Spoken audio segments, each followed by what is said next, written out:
about to see the rise of Islam now.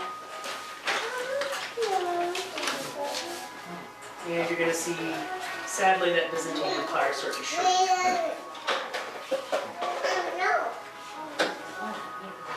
All that green is Islam.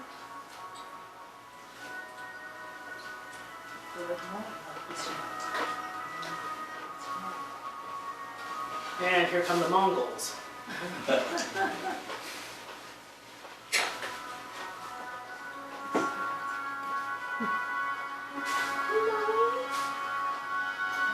And now Christianity in the Americas, so slightly.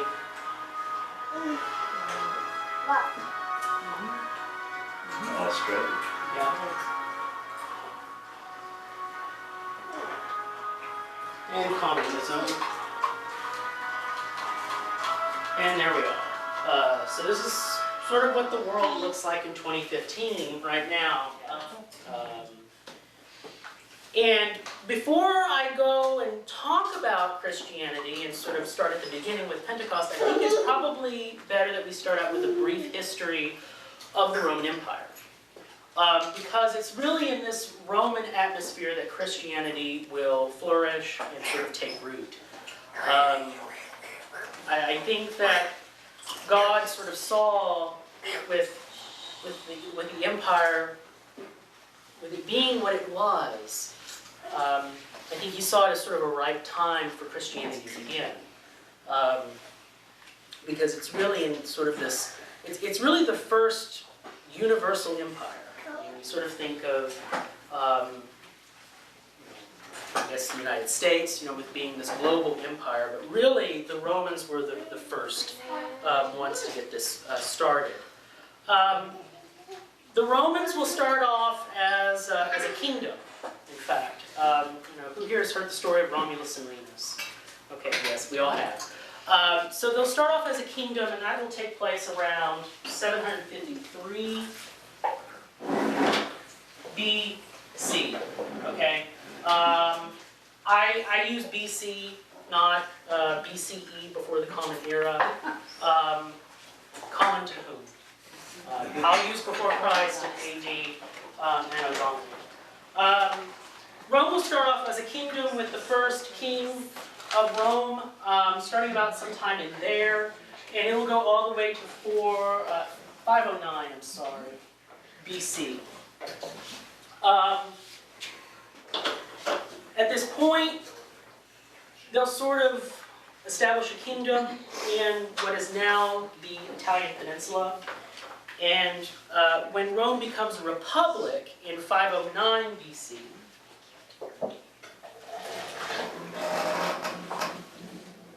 and that goes on to about 27 BC.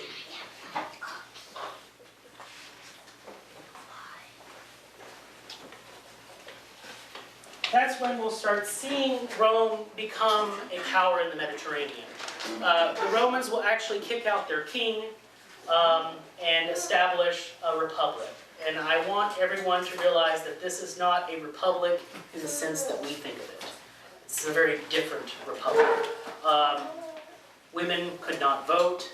It was mostly men who were considered citizens, not slaves. And who owned property, or at least had some say in how the Republic was run. The main body of the Roman Republic will be the Senate, and they will sort of take the place of these kings as far as the affairs of how the Roman state was run. And I won't go into the details of how the Roman state was run, and the different offices, consul, proconsul, what have you. But instead I'll just sort of give an overview. The Romans will become an empire about 27 BC. Okay. And the Roman Empire, will go on to about 285 AD.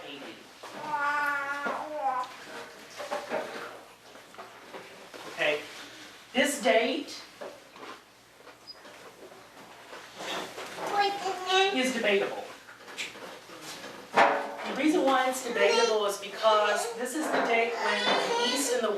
split.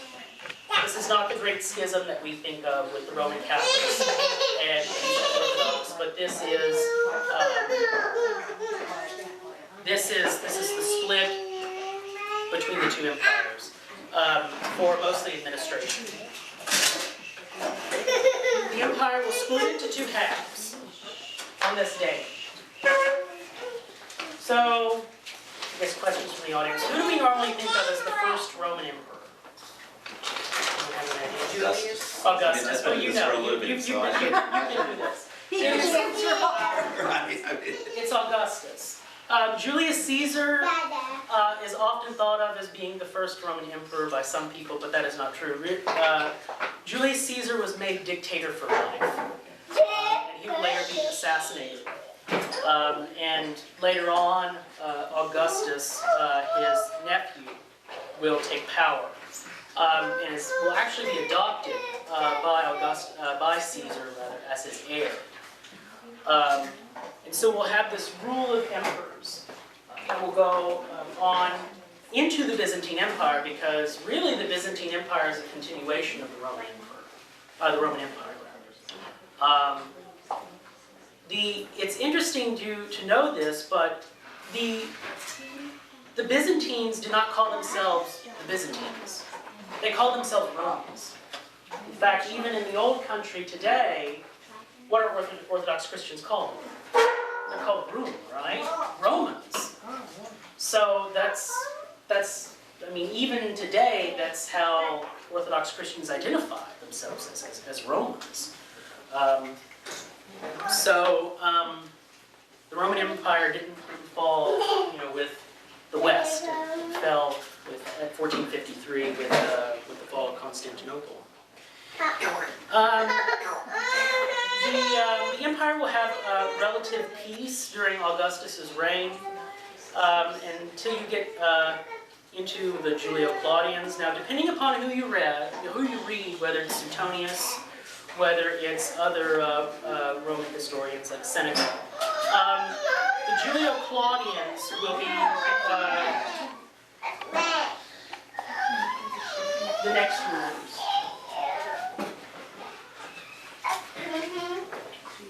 And the reason why they're called Julio-Claudians is because Augustus will have no living male heirs. Him and his wife Livia will have children, and they will somehow mysteriously die, whether or not, depending upon some sort of ill will or maybe plotting behind the scenes, what have you, they will eventually die. And a lot of people will think that, or at least some historians and even modern day historians think that Livia, his wife, killed off his heirs so that her son, Tiberius, from a previous marriage could take power. Whether or not this is true, we don't know, but Tiberius will end up being his heir. And the Julio-Claudians weren't a very good bunch. Who here has sort of read the book by Robert Graves, I, Claudius, or seen the movie, or the BBC special? They weren't very effective rulers. They weren't very really effective human beings.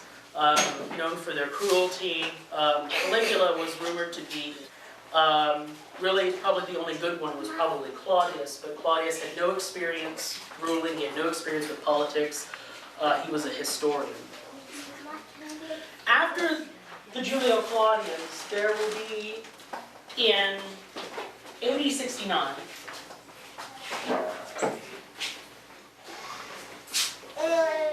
There will be 4 emperors. And this is sort of where I go beyond the boring Roman history stuff. Because after AD 69, with this rule of 4 emperors, you'll have the Flavian dynasty, which will start with Vespasian.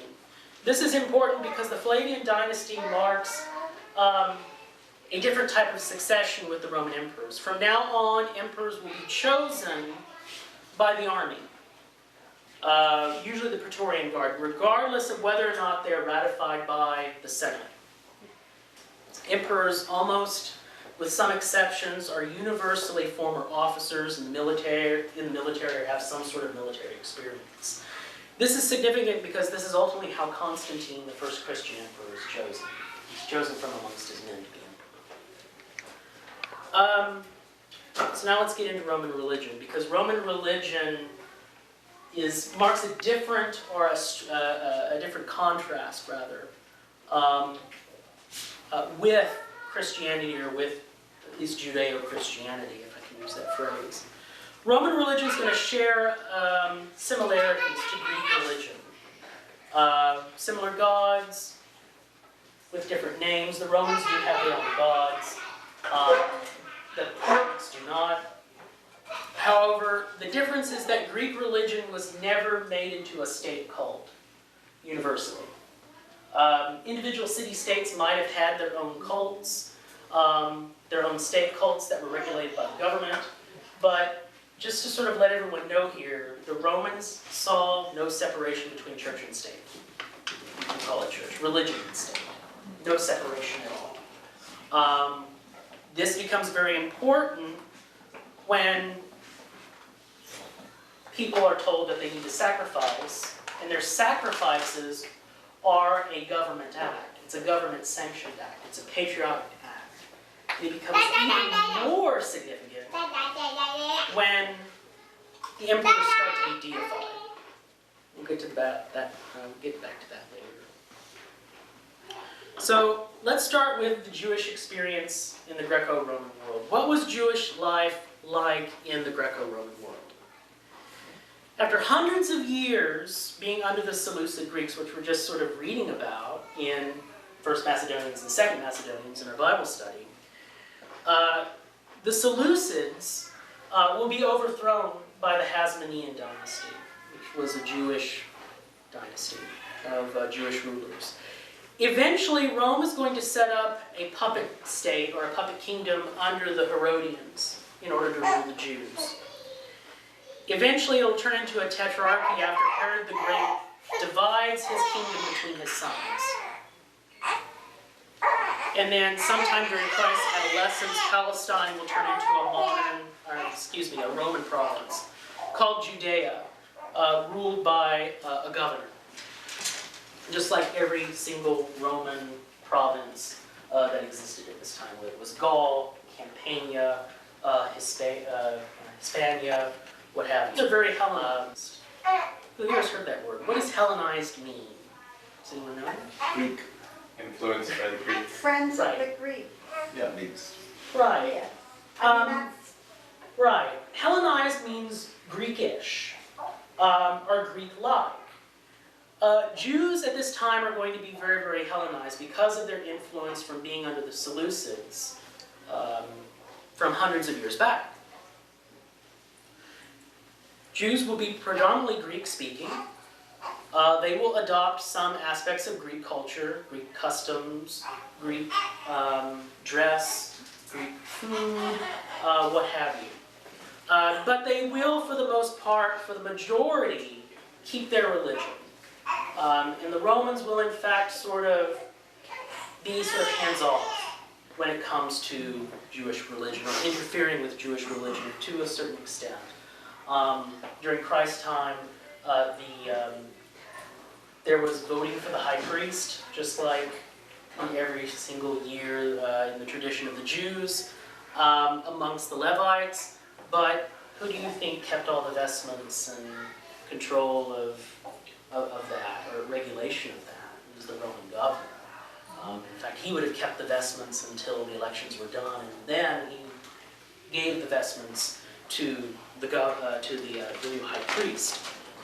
But the Jews are going to be Hellenized. They're going to be predominantly Greek-speaking. So, for example, when Christ goes into the synagogue in Matthew, and he reads the Isaiah scroll, what language is he speaking? Hebrew? No. Not Hebrew? We'll talk why not Hebrew. Greek. He's going to be speaking Greek. He's going to be speaking Greek, predominantly because that crowd is going to be Greek in that audience. Yes. I've heard often said that Christ spoke Aramaic. He did speak Aramaic as well. So if you can imagine sort of like with most bilingual homes, where, especially Spanish-speaking homes, where people will go and they'll speak Spanish at home with their families, or even with Arabic-speaking people. They'll speak Arabic with their families, but when they're out in public, they'll be speaking English. Christ probably would have been speaking Greek to that crowd, because there could have been Jews that were coming and visiting that didn't speak Aramaic, that were probably living in diaspora. So he probably would have been speaking Greek. Now, when he's speaking to Pontius Pilate, what language was he speaking? Probably Greek. Probably Greek. I don't think Pontius Pilate would have lowered himself to learn Aramaic, and I don't think that Christ would have known Latin, because Latin wasn't as widespread as Greek was. But he would have been speaking Greek. Could you hand me that paper towel so I could sort of wipe this down? Thank you. I guess just for the benefit of everybody here, though, why not Hebrew? You bring up something, you bring up a good point, Olga. Why not Hebrew? Modern day Hebrew, or at least Hebrew that's spoken today in Israel, or in the state of Israel, it's a modern thing. It's been modernized. Hebrew wouldn't have been spoken amongst the general classes of society in Christ's time. They would have either spoken Aramaic or they would have spoken Greek. Now, in the temple, what was spoken? That would be Hebrew. That would be Hebrew, definitely. And usually only the Levites would have known Hebrew. When you said reading from the scroll, in modern Jewish synagogues, the scrolls are in ancient Hebrew. Yes. Would that have been true then, or would the scroll itself have been Greek also? The scroll probably would have been in Greek, because we've actually dug up first century synagogues. My sister did that. One of my godfather worked on the Ostia project, and they found several scrolls in Greek, Torah scrolls, that would have been kept inside the sanctuary. So it's kind of interesting that there was that different language. In fact, inscriptions would have been in Greek too. In fact, he was telling me that the bima, where you would actually go up and read this scroll, there was a plaque on it that they found that said that the bima was donated by Nero's wife, who at the time was sort of into Judaism and had an interest in Judaism, but sort of like in the same way that Madonna has an interest in Kabbalah. But yeah, but the bima, just like we have in our churches today, when a family donates like a baptismal font or a gospel book, this was donated by the Kaisia family, or this was donated by Yahweh's, etc. Sort of nothing has changed from that time period. But Hebrew would have been a liturgical language that would have been used by the Levites. There's a difference. I want people to know the difference between the temple and the synagogue. Okay? There is only one temple in Judaism, but there are many synagogues in Judaism. Synagogue is actually a Greek word. It comes from the Greek word synagogos, which means to assemble or to come together. This would have just been a place for men to assemble together to form a minyan, pray, read scripture together, and study Torah. But the temple was the place that held the Holy of Holies in Jerusalem. It was only one place on earth that you could find the temple. And it was the place where Jews believed that basically God lived on earth. And the only place where sacrifices could be held. This presents a problem when in AD 70, the temple will be destroyed. It will be destroyed by Titus. In fact, this is something that Christ predicts, that he prophesies in the scriptures, that the temple will be destroyed.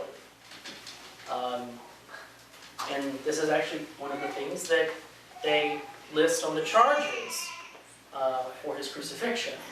Not only proclaiming himself the Messiah and King of the Jews, but that he blasphemed against the temple when he was really just making a prophecy that the temple was going to be destroyed. This presents a dilemma for Judaism because without the temple, sacrifices can't be held, and so how do you atone for sin? And this is where rabbinical Judaism comes in, where they have to find ways of not replacing the temple, but doing other things in order to make atonement in lieu of the temple until a third temple can be built. But this presents also a significant issue for Christianity as well, because worship for Christians started in the temple. And even from the very beginning, worship in the temple makes Christianity a liturgical religion by default. It's always been liturgical. We've always had liturgical worship. And in fact, if you look at church architecture, which is something that we'll look at later, it really is sort of like a mini temple in Jerusalem. If you look at how our church temples are set up, how they're structured, and even how our worship is conducted. Okay. Are there any questions? Let's see. At the fall of the temple, you were talking about that they have some way of dealing with the fact that they can't offer sacrifice. Correct. In the temple. What kinds of, do you know what kinds of things that they would do to kind of fill in for that? It depends. It depends a lot on the philosopher or the Jewish teacher at the time. I mean, certain scholars have said that good works, good deeds, righteousness sort of takes the place of sacrifice in the temple. There are some scholars that say that nothing takes the place of worship in the temple or sacrifices, and in fact, sin is not atoned for until there can be some sort of worship, or at least sacrifices in the temple. And in fact, it's going to change a lot of things in Judaism. In fact, even how Passover is celebrated. Because used to, if you could, and as you saw, as you see in the Gospels, what does Christ do at Passover? He goes to the temple. He goes to the temple. That's everyone. It was a pilgrimage to the temple, and Jews who were in that area went there every single year and celebrated Passover. Now Passover can't be celebrated. And in fact, a lot of, depending upon if you're Ashkenazi or Sephardic, usually on the Seder plate, either a piece of meat, whether it's chicken or a bone or lamb or what have you, will be set aside in order to have remembrance of the temple. And in fact, there's a common Jewish toast that's made of Next year in Jews. Jerusalem. Next year in Jerusalem. Yeah. Meaning that hopefully next year we'll have a temple that will be built and we can all celebrate Passover in Jerusalem. Well, what about Yom Kippur, the Day of Atonement? Yom Kippur? What is the atonement reference when they call it the Day of Atonement? Well, the Day of Atonement, that would have been the day that the priest would have gone into the Holy of Holies and prayed for the sins of the people. That all day. And that's the Day of Atonement. Now that can be done, and so people fast the entire day to atone for their sins. But back in the day, when there was a temple, it would be the high priest who would go into the Holy of Holies, which was an atrium, or not an atrium, it actually was a structure where the Ark of the Covenant was kept. And in the Ark of the Covenant there was manna that was left over from when manna fell during the Exodus. There was the rod of Aaron that budded the original 10 Commandments, the plates, the tablets, and showbread. And this is the place that was believed that God dwelled. And it was only on that day That one day out of the year. لأني لست أقول سرك لأعدائي ولا أعطيك قبلة راشة مثل يهود